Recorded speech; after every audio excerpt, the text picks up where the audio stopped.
Have you ever heard that the heart is just a muscle? You're wrong. A forgotten power beats within you, capable of healing the body, awakening the soul, and changing reality itself. It is a 2,000-year-old secret, hidden, censored, then lost in the Qumran desert. What you are about to hear is not a story, it is a return to the truth that was taken from us. Stay with me until the end, because every word of this manuscript can awaken something dormant within you. Written in the year 72 AD by the last surviving Essene at Qumran, this man, who walked beside Jesus for 3 years, handed down what the scriptures remained silent. The heart, he claimed, is not just an organ, but a portal, an inner sun, an energy field capable of reorganizing living matter. It was hidden not because of heresy, but because of power. It gave back to human beings the power to heal themselves without intermediaries or temples. For 70 years, the manuscript remained hidden, as it contained 12 healing techniques that Jesus had passed on to his disciples, based on the heart as an instrument of harmony between spirit and flesh.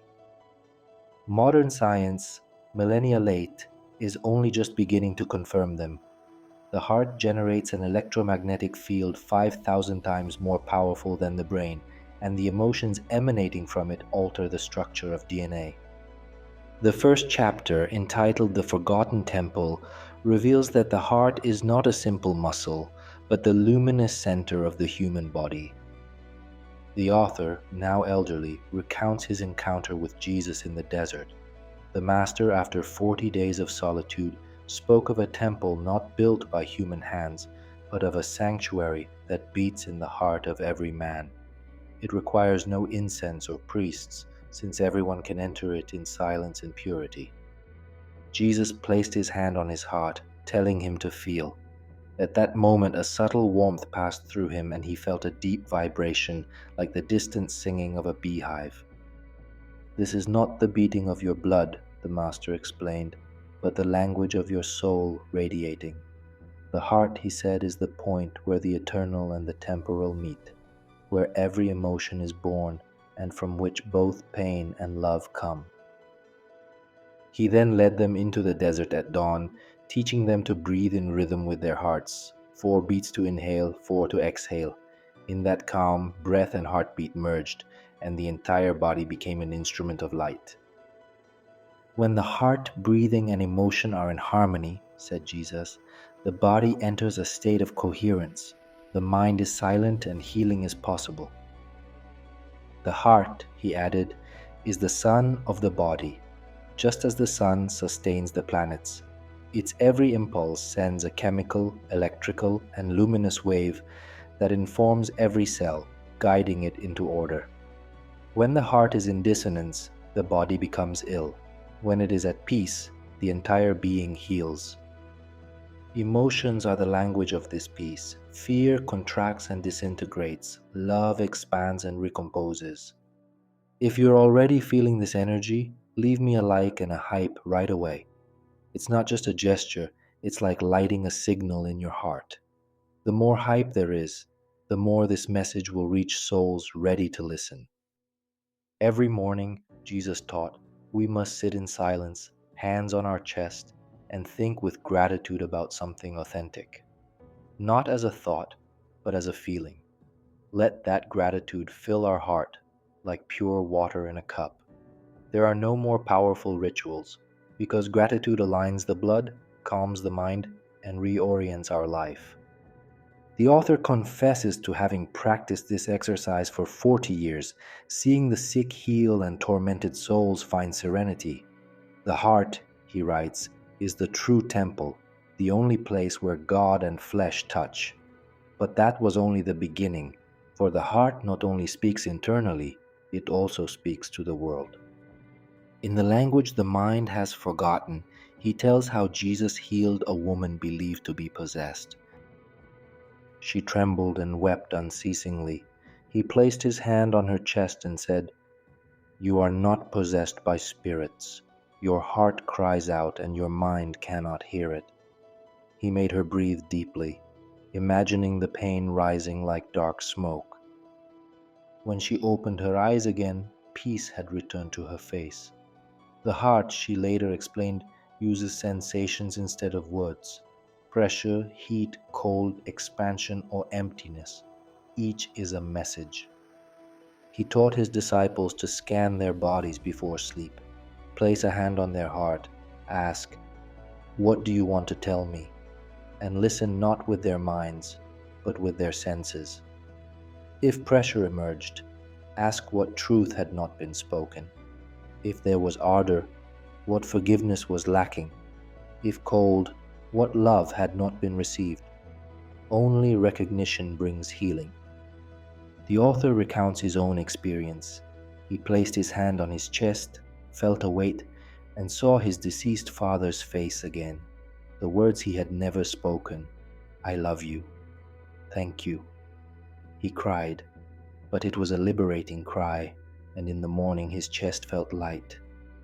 "You let your heart speak," said Jesus. Then he prophesied, "Doctors of the future will discover that repressed emotions poison the body." Thus was born the practice of consciously naming each emotion. This is pain, this is fear, this is anger. The heart does not ask for solutions, it asks to be listened to. Over time, the disciple learned that by naming and breathing in each emotion, the body lightened, as if dropping off invisible suitcases. A woman, healed by a liberating cry, said, "When I began to listen, my body stopped screaming."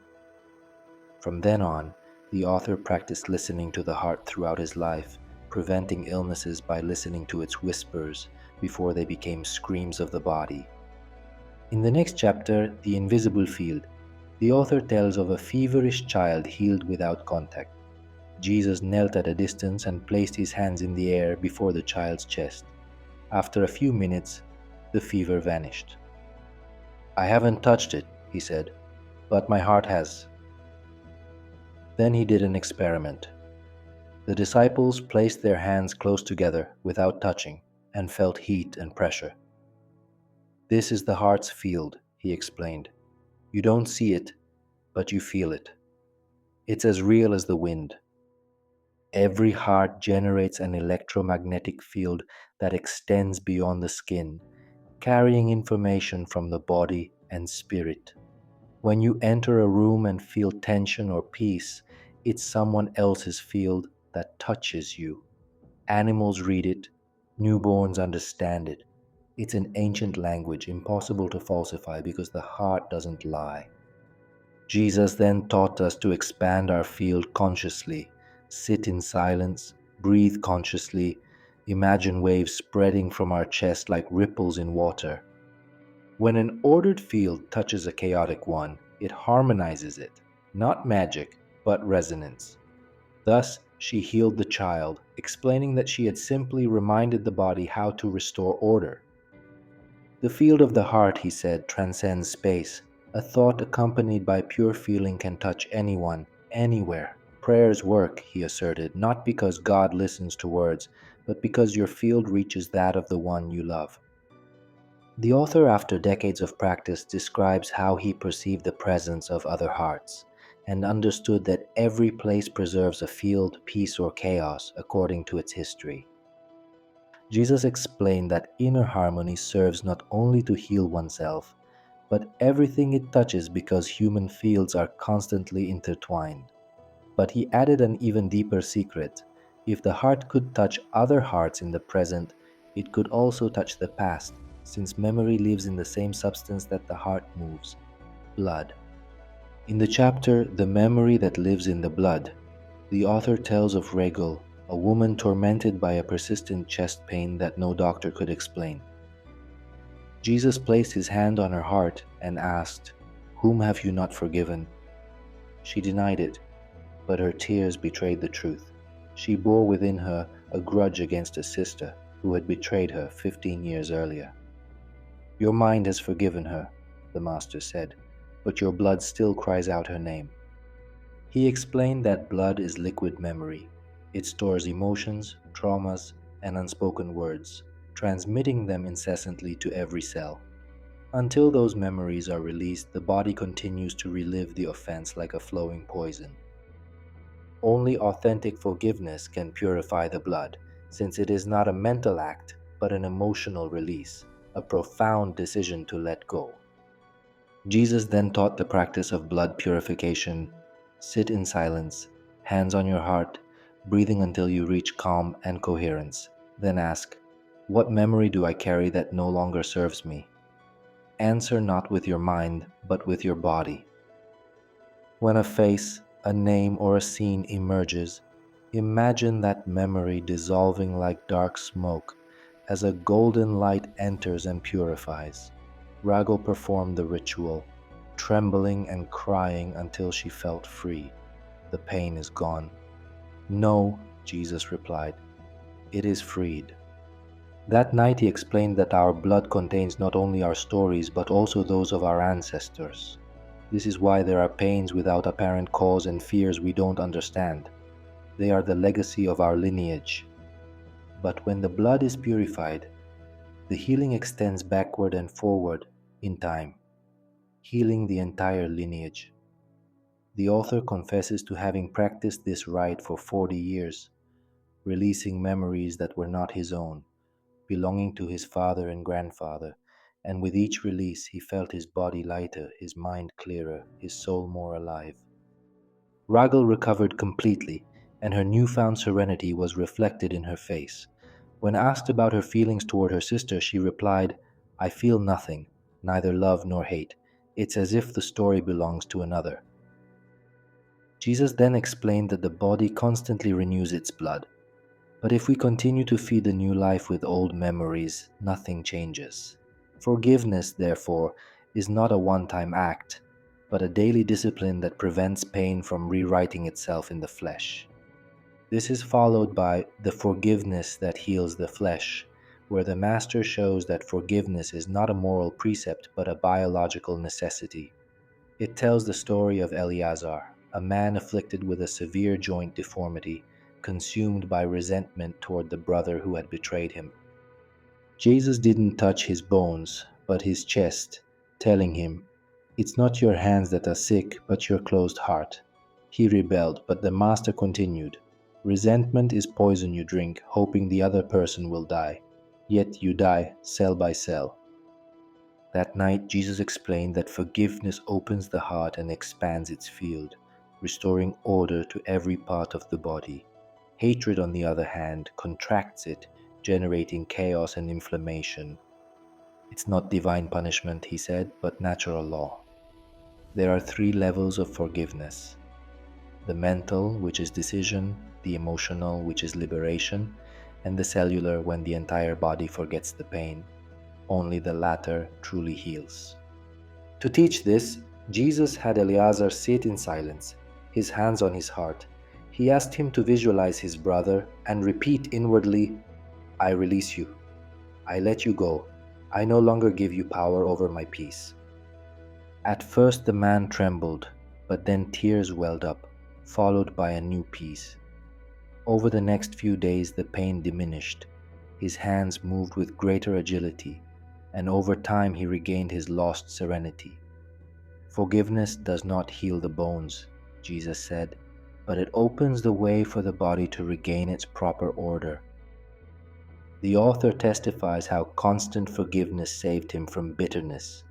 Every week he examined his heart to dissolve small resentments, since even the smallest offenses, if held on to, become poison.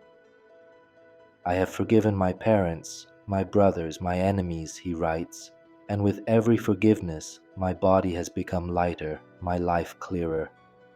Eleazar lived 20 years longer, free from pain and resentment, and died smiling, saying, When I let go, I found my heart again.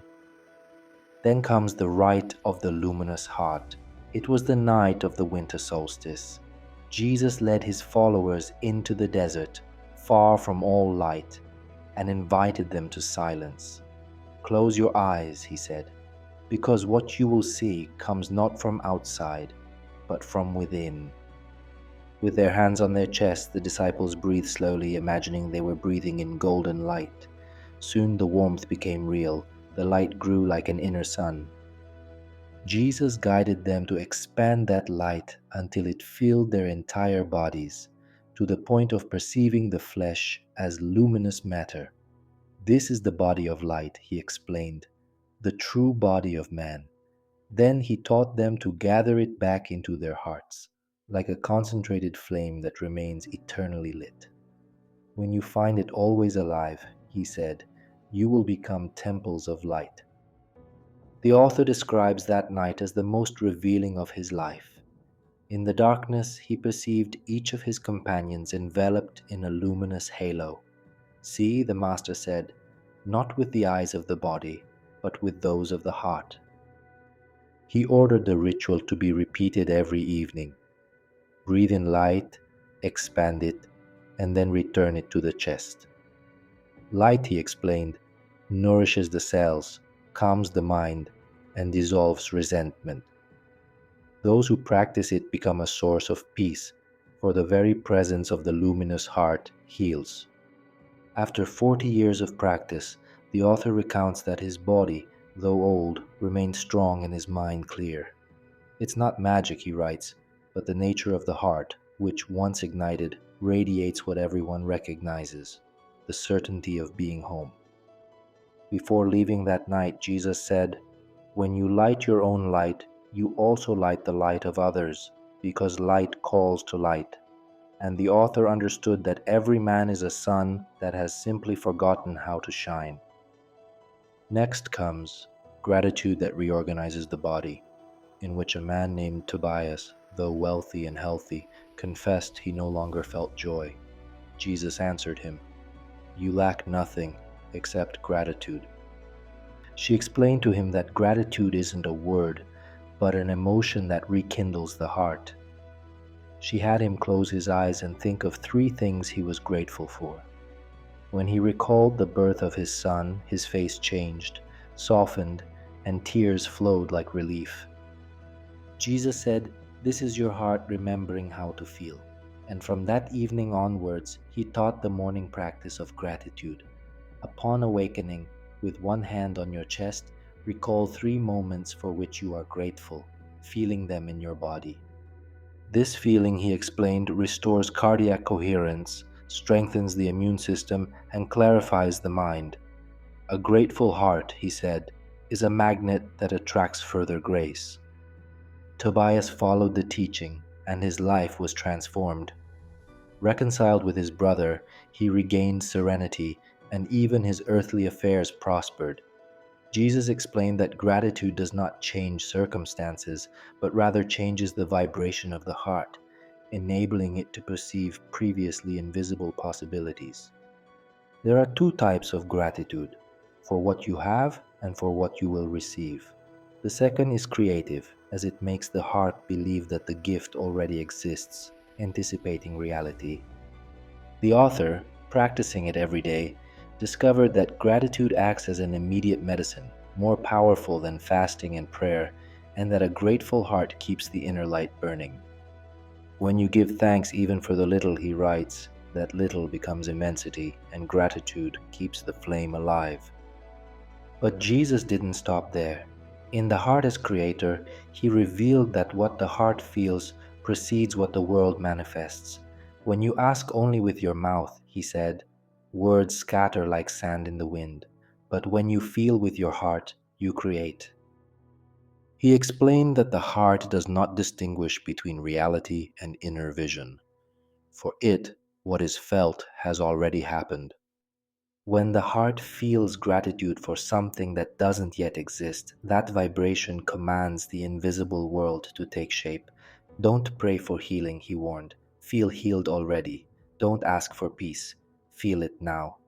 The author, remembering his sick brother, instead of begging, felt the joy of seeing him run. After 3 days, his brother was healed. Jesus concluded, the heart not only creates your life, it is life that creates itself through you. And from then on, the author understood that every thought devoid of feeling is sterile, but an authentic emotion possesses the power to generate reality. In the chapter Sickness as a Message, the author describes how Jesus revealed that no illness is accidental. Every physical pain is a language through which the heart reveals what the mind has kept silent. In a village near Capernaum, a paralyzed man had lain without relief for 2 years. Jesus knelt beside him, placed his hand on his chest, and said, "It is not your back that is sick, it is your heart which has carried an unbearable weight for too long." In a firm but gentle voice, he explained that on the day of his illness, he had suppressed the pain of a betrayal, hardening his heart instead of letting it cry. When the heart hardens, he said, the body speaks for it. Every emotion, if repressed, finds a place to become flesh. Sadness in the lungs, fear in the kidneys, anger in the liver, resentment in the back. The body doesn't punish, but teaches. It's not an enemy, it's an ally that warns us where the soul bleeds. Jesus made the man breathe deeply, inviting him to visualize the face of the one who had wounded him and to pronounce trembling, "I free you and I free myself." Suddenly a soft sound crossed the room like a branch breaking, and the man rose. His back bent again, tears flowing like water dissolving stone. Every illness, he then explained, is a letter the heart writes to the body. Read it and you will be healed. That night, the author learned to question his own pain, close his eyes, place his hand where it hurts, and ask sincerely, "What do you want to show me?" Don't wait for rational answers, but for perceptions, memories, images. The heart always answers as long as we listen to it. Sometimes it indicates a missed forgiveness, sometimes an unspoken truth. The body does not lie, writes the author. It is the faithful translator of the soul. Thus he understood that illness is not a punishment but a teacher, and that healing is not achieved by denying the pain, but by thanking it for the message it carries. He who knows how to listen to the body listens to God himself, for the heart speaks through both channels. The heart and the eternal breath follows. During a journey through the desert, the author, exhausted, was breathing heavily, and his heart was beating erratically. Jesus had him sit in the shade of a rock and said, "Your mind, your breath, and your heart are traveling in different directions. As long as they are divided, you will live in fatigue." Then he showed him heart breathing. Inhale not through the nose, but as if the air were coming directly from the chest. Count 5 beats, hold for another 5, then exhale in the same rhythm. After a few repetitions, the heartbeat and the breath merged into a single movement. The author felt that it was no longer he who was breathing, but his heart itself breathing through his body. This, the master said, is the breath of the One, the bridge between heaven and earth. When breath and heart become one, the mind is silent, the body remembers its sacredness, and the flesh is transformed into a temple. Jesus then revealed the 7-beat breathing. Inhale, hold, and exhale while counting 7 beats. 7, he explained, like the heavens, like the days of creation, like the secret rhythm of the universe. After weeks of practice, the author had an ineffable experience. He felt his heart beating in unison with that of the universe, breathing the same light, as if everything in existence were a single breath. The master told him, "When you breathe like this, you are no longer a living man, but life itself breathing within you." From then on, every morning, the author repeated 100 breaths of light, and his body became vigorous, his mind clear, his peace constant. Every breath, he writes, became a prayer, and every heartbeat an amen. In the chapter The Inner Sun, the author recounts the vision he had 40 days after Jesus' resurrection. In the cave of Bethany, the Master appeared surrounded by light and sat before the fire. "I have taught you that the heart creates and breathes," he said. "Now I will show you that the heart burns." He raised his hands to his chest, and before the astonished eyes of his disciples, a white and golden light began to emanate from his chest like a living sun. "This fire," he said, "is not mine alone. It burns in every man, but it sleeps covered by the ashes of fear and oblivion. He called the author over, placed his hand on his heart, and said, "Feel beyond the blood, beyond the flesh. Feel the fire." He truly felt it, a deep, burning yet sweet heat, as if all life had ignited within him. "You are not a body that is consumed," Jesus said. "You are divine fire that walks the earth." From that night onwards, the author practiced sacred fire meditation, sitting in the darkness, breathing 7 beats at a time, visualizing a small golden flame in his chest and letting it grow with each breath. When the light fills the entire body, there is no shadow left. This is the ritual of the inner sun, he writes, which transforms the flesh into light and reminds the soul of who it truly is. Finally comes the return to the One. Jesus summoned his disciples to the Mount of Olives at dawn. He said, "Everything I have taught you can be summed up in a single truth. The heart is the temple, the altar, and the way." When Peter asked about the law and the prophets, Jesus replied, "The law was written because man forgot to listen to his own heart. I do not bring new laws, but the memory of what you have always been." He pointed to the temple of Jerusalem on the horizon and said, "That temple will fall, but the sanctuary within you will never crumble, for it was not built by human hands, but lit by the breath of the Father." He explained that the walls of the soul are made of fear, guilt, and incessant thinking, and that forgiveness breaks them down, gratitude opens the doors, breathing builds the bridge, light illuminates the center. When the heart opens completely, man discovers that he has never been separated from God. To John, who trembled at the thought of his departure, Jesus said, "I will not go away. I am in the beat of your heart when you forgive, in the peace you feel when you breathe, in the light that shines when you remember who you are." Then he taught the final practice. When life seems dark, sit in silence, hands on your chest, breathe 7 times, and ask, "Where are you?" Don't wait for words, but feel the answer as warmth, as a presence filling your chest. "Do not seek me in temples of stone," he said, "for I live in the hearts of those who love." His last words before fading into light were, "The kingdom of God is nowhere else. It is within you, and the door is the heart." The author concludes after 40 years of silence with, "Jesus was right in everything. When you live from the heart, the body heals, the mind is calmed, the soul remembers its origin. No intermediaries or dogmas are needed, only the purity of feeling. Every day, morning and evening, I place my hand on my chest, breathe 7 times, and say silently, 'I and the One are one.' I say it not with my mind, but with my heart. And in that moment, I know that life and eternity beat together." In his last breath, he wrote, "Death touches the body, but not the heart. The heart is eternal, because within it dwells the light that never goes out. And you, who read, carry it within. Listen to it, remember it, live it. Your heart knows it. It has always known it.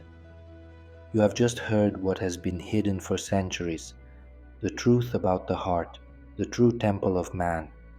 There is no magic, no miracle, only the memory of what we have always been. If these words have touched you deeply, it means your heart has recognized its own voice. Now it's your turn.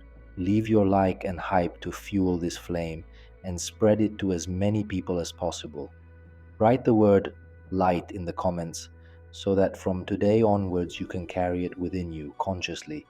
And if you want to continue this journey of knowledge and awakening, subscribe to the channel. There are truths that are returning to light, and you must be there. May your heart remain steadfast, luminous, and free until the next revelation.